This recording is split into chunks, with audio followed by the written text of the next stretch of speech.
Cloudcast Media.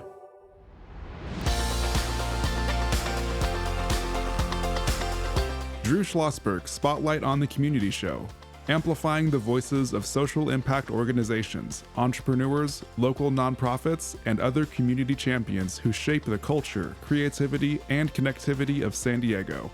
Brought to you by Mission Fed Credit Union, bringing good things to San Diego for over 60 years.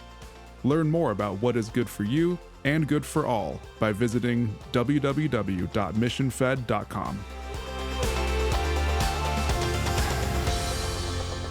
I'm Drew Schlosberg of Cloudcast Media. You can be listening to another edition of Drew Schlosberg Spotlight on the Community Show. We are the nation's longest-running community podcast in our 20th year, brought to you by Mission Fed Credit Union, 6 decades of doing great things for people living in San Diego County, whether it's food insecurity, it's Alzheimer's, it's homeless, financial literacy, art. They are involved in so many great causes. Honored to have back on our show Dr. Christina Connett Brophy. She is the president and CEO of the Maritime Museum, San Diego.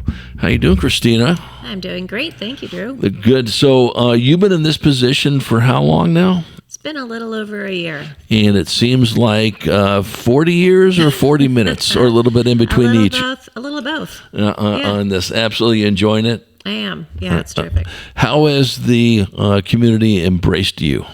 You know, I was just talking to some people last night about this at the EDC annual dinner. I have found San Diego to be remarkably collaborative and very welcoming. And really all I needed to do was ask to be involved, and people have been introducing me around and really interested in finding creative ways to collaborate on all different levels about all different things. It's been terrific. Yeah, and as you know, now you know, that it probably doesn't take too long to figure this out. We are absolutely the smallest big city in the history of humankind. Most people can't believe we're the 8th largest city in the country, but we are. But there's so many folks that you're going to stumble across, whether it's from the EDC or it's from the chamber or you fill in the blanks, the tourism authority and all this, and you work with all of them that really want everyone to succeed. Now that sounds like an obvious statement, but doesn't always happen that way. So I'm glad you're getting embraced in this aspect of it. We'd be remiss if we didn't chat a little bit about something before the show started. We were honored to be at the Navy SEAL Museum doing a special remote last Friday, and just always love to be with our good friend Brian Beef Dressler. How well do you like working with Beef? He's the executive director, CEO of the Navy SEAL Museum. We love Beef. He is terrific. He and Terry Kraft, the three of us, have been talking about really creating a trifecta of maritime heritage experience on the waterfront, and they've both been amazing partners so far. Beef and I just met for coffee a couple days ago and talked about his new project, which is incredibly exciting. And we're just all so excited about the new SEALs Museum. I think that's going to be an incredible opportunity for the city. Yeah, and all three of those, and of course all the museums in San Diego, 70 plus of them, and they all really do great things. We know there's certainly been a little bit of a challenge with the cuts to the art budget. That hopefully, we just heard from our friends at Trinity Theater Company working very, very hard to see if we can, get the mayor and the city council to reinvest in those things. But listen, the Maritime Museum, Navy SEAL Museum, relatively new, and of course the Midway's been around for quite a while. Talk about the educational component of it. You guys have always been tied to the education community. We have, and for us, it's wonderful because we do have 400 volunteers, many of whom are retired, but many of them are not, working full time. They muster on Sundays and they help fix all the boats, and we have all kinds of crew trainings around the sale of the Star of India next year, for example. So we do not only work with school kids, but we also work on education and maritime skills really for a lifetime. So we still have our living history sleepover programs in the Star of India, which is incredibly popular. I meet people every day who did that in 4th or 5th grade, and now they're bringing their kids on board, and it's Have you done it? Cool. I have not, but I'm going to do it this year. Christina. Sure. Okay, yes, I'm sure you will. My daughter did it and Awesome. and loved it. She's now a 4th grade teacher in the Poway School District. Talk about something when you were on before, and it's near and dear to my heart because of my involvement with the Classroom of the Future Foundation. The blue economy and workforce development is just so critical in our region, to say the least, and it's in the ethos and the DNA of the museum. It is very much so. So we are leveraging the history of our fleet and the stories that we tell, but looking much more towards the future. So when I talk about the Star of India in a lecture, for example, I talk about the influence of clipper ship design fundamentally on renewable energies and sail assist solutions to IMO regulations in modern shipping. So when you see some of these really fantastical looking vessels out there, there's a precedent for that. And nothing came from nothing. So there's a really interesting story that we can provide in context. But we're also really celebrating maritime industry as it stands today and looking forward. So we've been using our site for a lot of different groups, entrepreneurs, innovators who just want to test their kit and check out their new robotics. We're bringing kids down to see those sort of demos happening. We're working with USD on deployment of these booms that pick up heavy metals and invasive species and plastics and do analysis with those graduate students. We are actually just in conversation with a few different student groups who just want to come down and do some testing. But really one of our biggest partners has been the Port Authority because they're doing all kinds of amazing stuff in blue economy and investing in blue technology of all different kinds, from aquaculture to eco-bricks to robotics and all kinds of really cool applications in maritime industry. Well, and San Diego is sort of a perfect place for this. We all hear about the biotech, certainly, and biomed that we have up by UCSD and that whole area of it. But, the science that comes out of Scripps Institute and all the things that and especially your background is just so critical. And it's one of these 1 + 1 does really equal 8 in this area. We know the jobs are there. Jobs are going to be there in this aspect of it. How many people actually understand when you say blue economy, what that really means? Not a lot. It's interesting how you get kind of used to the term and realize that a lot of people don't really know what you're talking about. So the way I try to explain it to people is maritime industry has been around since people were people. People were walking upright, basically. Yeah, for subsistence, for trade, for travel, for all kinds of things. So maritime industry has been around for millennia. Blue economy, blue industry is really the implication of maritime industry being green. But blue isn't always green. Some things like deep sea mining are unproven in their impact on the deep sea. But blue economy really implies a sustainability. So if we're going to go out fishing, we're going to do it sustainably. We're going to do it responsibly. We're going to do it in communication and collaboration with other fishers around our community. So we make sure we're not overfishing. We're making sure we're protecting that industry, for example. And I think one of the things we talk about a lot of about the environment here in San Diego County, you're on the water, of course, but we have so many different types of environment. And, as being a scientist, in our region, we are diverse, whether it's the watersheds and all that business, going out from the desert to the sea to the mountains and all that business. But once you lose it, it's not coming back. Talk about how important that is to protect this. Well, if Celia Earle, who's one of my heroes, if you don't know who she is, look her up. She is one of the coolest people in the world. She says if you care about breathing, you should care about the ocean. 100%. So, every third breath you take really comes from the ocean. So if you like to breathe, you should care about the sea. And beyond that, you could see what the recent crisis in the Middle East has caused aggravation, cost, disruption worldwide, and how impactful that is. So most people don't realize that everything doesn't magically appear by airplane or jet or beaming from space. It comes by sea. So over 90% of the world's goods are transported by ocean. So any disruption is going to affect your life. And also just thinking about the things that we see in the bay after a rain, most of those plastics, from my understanding, are not coming from the sea. They're coming from the land and coming in through different ventways that go out into the ocean. We're surrounded by plastics and bottles and shoes and pens and all kinds of stuff after a big rainstorm at the Maritime Museum, and it all sort of converges around us, and we do our best to pick it up.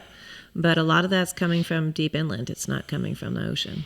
Right. Well, listen, if anybody is not aware of what happens when you discard plastic and you think just throw it on the ground and it evaporates and goes into the space station mirror, obviously you're on the wrong planet. We should probably send you to the space station mirror permanently in this aspect. We're chatting with Dr. Christina Brophy. She is the president and CEO of Maritime Museum, San Diego.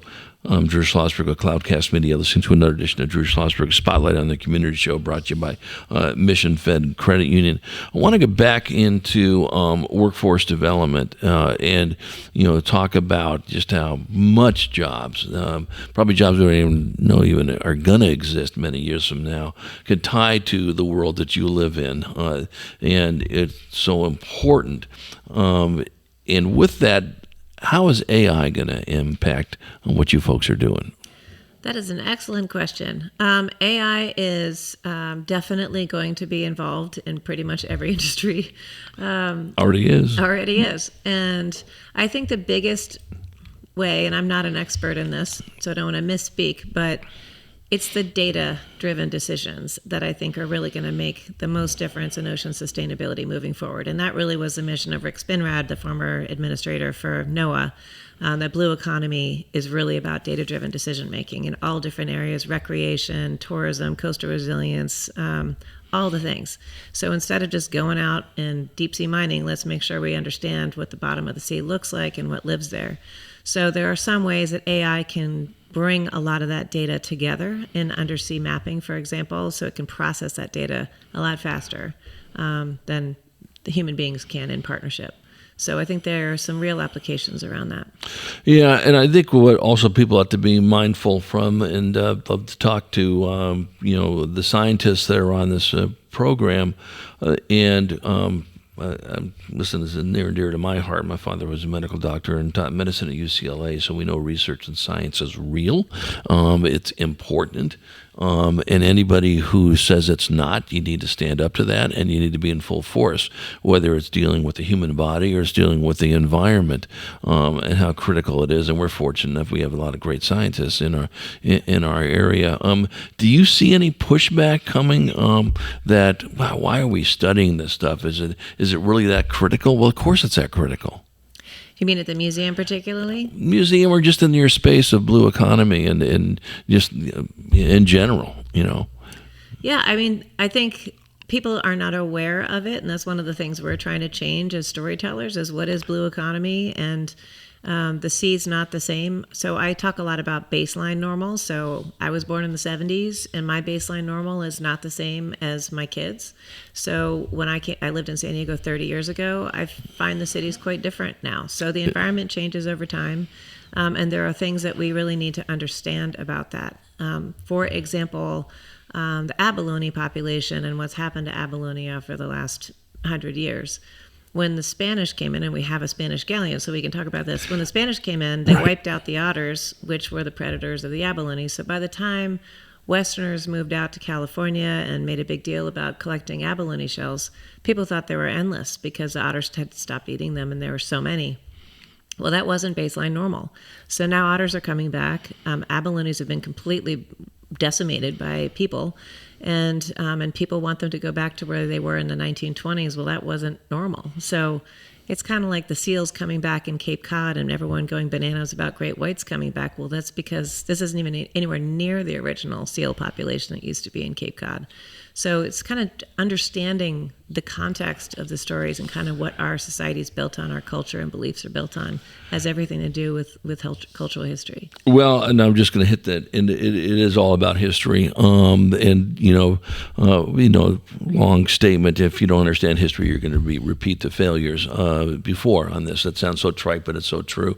We come back from break. We're going to continue the conversation with Dr. Christina Brophy, President and CEO of the Maritime Museum. I want to talk about this new building project they're having, and of course their re-engaging with the Swifties, and I want to talk about that as well. And Christina, as you know, we always save some time at the second half of the interview. What can our listeners do to support your efforts, whether it's donations, volunteering, advocacy, everything in between? We'll be right back after this short break.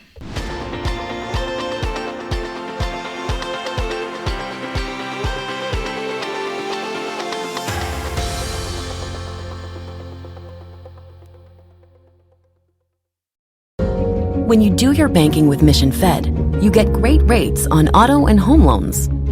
That's good for you, but something good also happens for a lot of other people.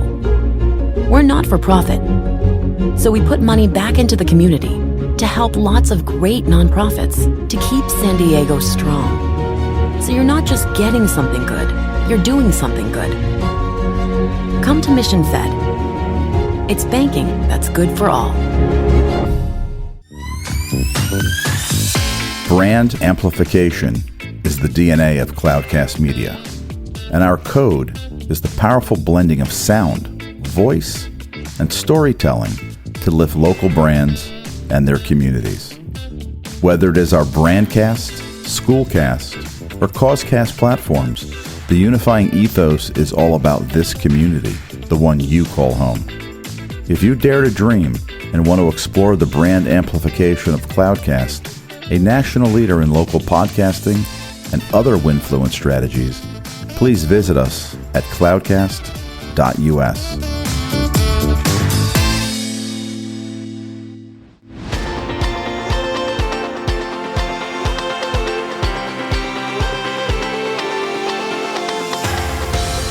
I'm Drew Schlosberg with Cloudcast Media, listening to another edition of Drew Schlosberg Spotlight on the Community Show. We are the nation's longest-running community podcast. In our 20th year, brought to you by Mission Fed Credit Union, 60 years of doing great things for people living in San Diego County. So pleased to have back in the studio with us today Dr. Christina Brophy. She is the president and CEO of the Maritime Museum of San Diego. I mean, you folks have been such a pillar in our community for so many, many years. You had big shoes to fill, replacing a previous CEO, and you're doing a spectacular job. Not to patronize you, but everyone I talk to loves working with you. From Beef down at the Navy SEAL Museum to Terry at the Midway Museum on it. What's this new building project? So we are very excited about the Gateway Project, as we're calling it. So we are planning a 20,000 square foot building, basically just coincidentally almost identical to the size of the Star of India, a long, thin building that is about 2.5 stories high. Our architects are Carrier Johnson, who've just been unbelievable. The Port Authority's been great. They've been working with us as great partners trying to develop this program. So one of the things we hear almost every single day, in fact, this morning, is you work at the Maritime Museum. Where's that? There's a Maritime Museum? Or this morning I heard from your buddy Noah, so are you part of the Midway? Every single day. And then also, the Star of India, I've been to that once when I was a kid and I slept over. So we don't meet visitor expectations of having brick and mortar. And that's been a real challenge, that people don't see us as a full museum, which we are. But we're a flotilla. Everything floats. Berkeley, go down the list. Absolutely. We have incredible exhibits. We have a new one out now that I'd love to tell you about in a sec. But this building also will fill fundamental needs for our students. And that's one of my biggest goals with this building, is when kids get off the bus to wait to get on the Star of India, they have to get processed and checked in and everything. And they're literally on the sidewalk, in the sun, in the elements, with all the people around the cars. So this building will give them a safe place to disembark, to gather their things, have lockers, water stations, proper bathrooms, total physical accessibility. So for me, that's one of the most important things. It's also going to include a classroom, a wet classroom that we can also share with some community partners. Climatized exhibition space. Right now, all of our exhibits are on boats, and this will give us actually climatized, proper exhibition areas. We'll have archives for some of our more delicate materials that luckily we have some great partners who store some of those things for us. And then we'll also have a restaurant, gift shop, and a beautiful rooftop venue that going to be one of the most spectacular views in San Diego. So we're very excited. What's the ETA? Well, we have a couple more hurdles to go through over with the port with some meetings coming up this summer. And then we hope to be ready to go with a major capital campaign, Nice. in the next maybe Q3 of this year. Yeah, Coastal Commission involved in this? They are very much so. So we've already met with them a few times, Okay. and they've been great. I think they're really pleased with the new design, and there'll certainly be some more things we have to cover. But we've been really very happy about how great everyone's been in making this project move along. Right. So you said there's a new exhibit out? Yes. Talk about it. I will. So we just opened a couple of weekends ago, Take Me to the Water, which is the history of Black Pacific experience, and is curated by Dr. Caroline Collins, who is just a spectacular person. This is a show that she's been working on for years. It's already traveled in part in a panel form to some different institutions. We're the first place to have all the artifacts in place, so this is the full exhibit. She calls it a love letter to the Pacific from the Black community. And also another way to think about it is when one often thinks of Black history and ocean, one thinks of Atlantic and slaves. And she says, yes, and there's also this other Pacific story that is incredibly important and largely undertold, if told at all.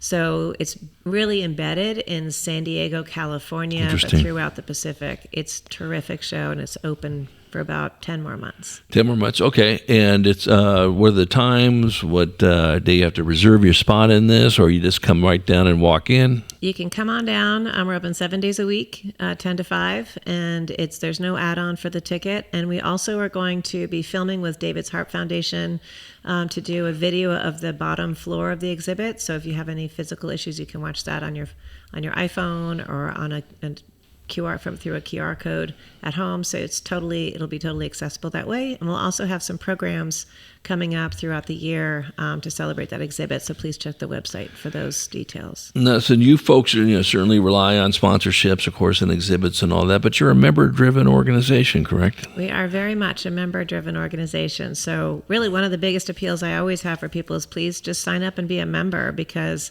we have a newsletter that comes out every month, gives you details of all the cool things that are happening. We have special members evenings. Dr. Collins is actually giving a talk at our next member night, which is going to be terrific.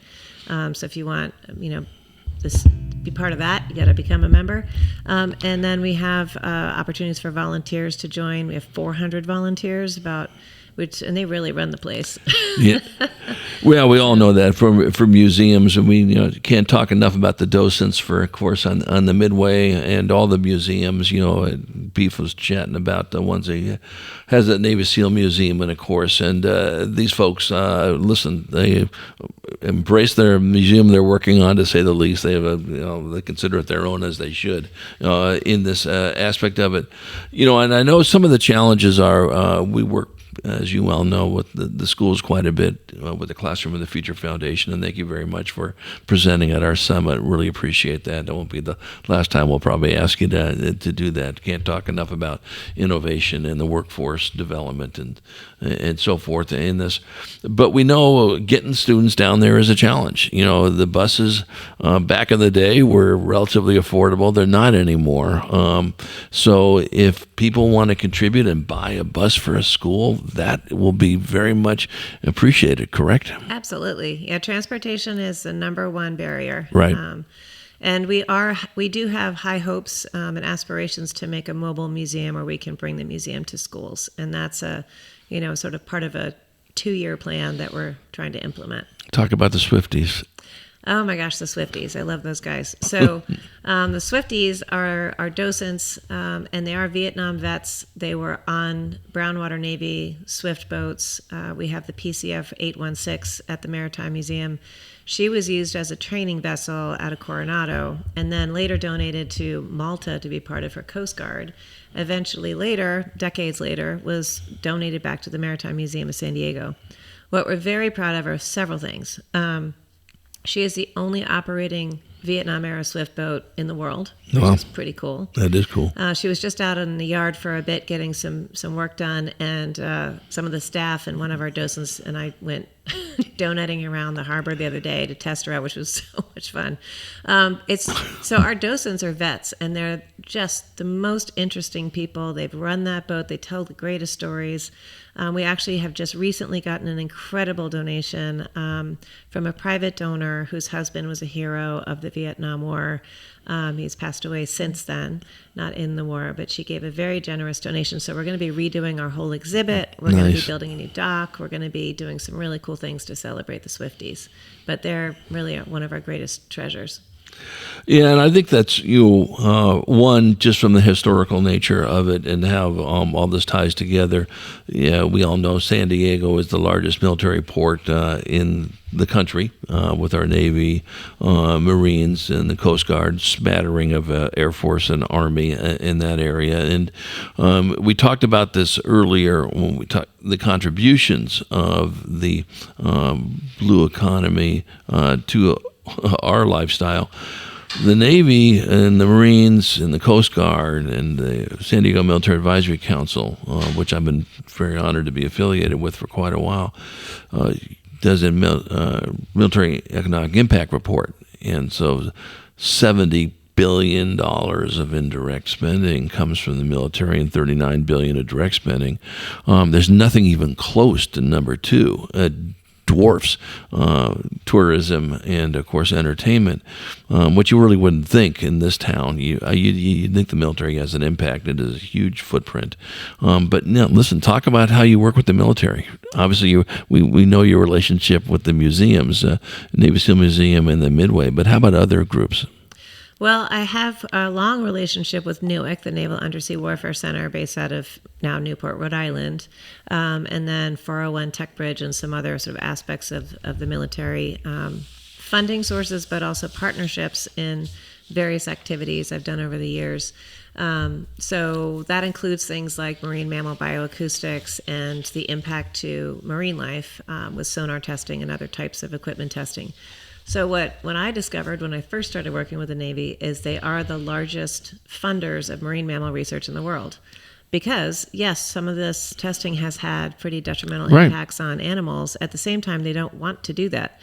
So they fund incredible amount of research to mitigate those issues and try to solve the problems. And that's really pretty amazing. So as third-party storytellers, we can talk about their impact on not only marine mammals, but also dual-purpose use technology that they're creating for the commercial market in partnership with the commercial market that's having very groundbreaking and accelerative impacts on that market. I'm so glad you brought that up. I've done a military show since 2008, which I'm really honored to do, and we just sort of re-energized it again with the San Diego Military Advisory Council. And throughout the years, we would have on, the admirals in charge of Navy Region Southwest, who you know very well and all that aspect. And the biggest misnomer is that they don't care about the environment. That's about the exact opposite, whether it's talking about, the sonar and how it affects the animals, or it's the environment and the pollution and all that. They are on their game. They invest a lot. So thank you for sharing that, because that's so true, in that aspect of it. Christina, what can we do? We can't do enough to support the amazing work the museum has done over the years, and so many exciting things moving forward. Besides becoming a member to the museum, what else can we do? What else can our listeners do to support you? If you're interested in being a volunteer, please check our website. We have a great pathway there and introductions to the lead on that, Rebecca. Also, you mentioned the arts and culture projected cuts this year, so feel free to write to the mayor 100%. And the city on our behalf. That impacts us at about $200,000 of our operating costs, which is brutal. It is. And really sad, actually, for the city. But yeah, membership is really important. If you want to make a donation, we have a great setup for you on our website. Because of the impact of, we're actually in our mid-year appeal at this moment. I'm happy to share a letter with anyone who wants to email my Director of Development. Her address is on the website as well. But yeah, please contribute. Please come by. Please tell your friends. And please support the museum. Yeah, and I'm going to, sit there and pile on it too. Please advocate for it. We talked about this earlier with the Trinity Theater Group. You got to meet some of them, as well. The amount of money that the blue economy creates for our region, or the arts create, absolutely is the reason why we have so much, footprint in this aspect of it. The last place you should be cutting this is in our arts and all that business of it. I think there's some good momentum. Just cannot advocate enough for it. Always good to see you, Christina. Thank you for all the great stuff that you're doing.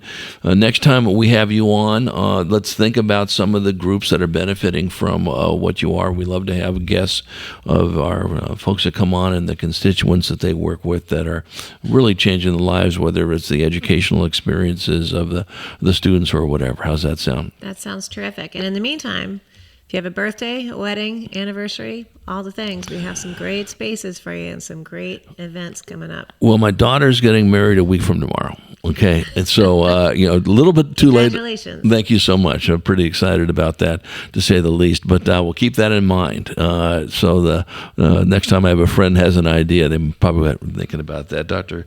Christina Connett Brophy, President and CEO of the Maritime Museum of San Diego, thank you for your wonderful content. And to our listeners, you've been listening to another edition of Drew Schlosberg's Spotlight on the Community Show. We are the nation's longest running community podcast in our 20th year, brought to you by Mission Fed Credit Union, 6 decades of doing great things for folks living in San Diego County. To our audience, we hope you enjoyed the interview. You've been listening to an episode of Drew Schlosberg's Spotlight on the Community Show, amplifying the voices of social impact organizations, entrepreneurs, local nonprofits, and other community champions who shape the culture, creativity, and connectivity of San Diego community. Brought to you by Mission Fed Credit Union, bringing good things to San Diego for over 60 years. Learn more about what is good for you and good for all by visiting www.missionfed.com.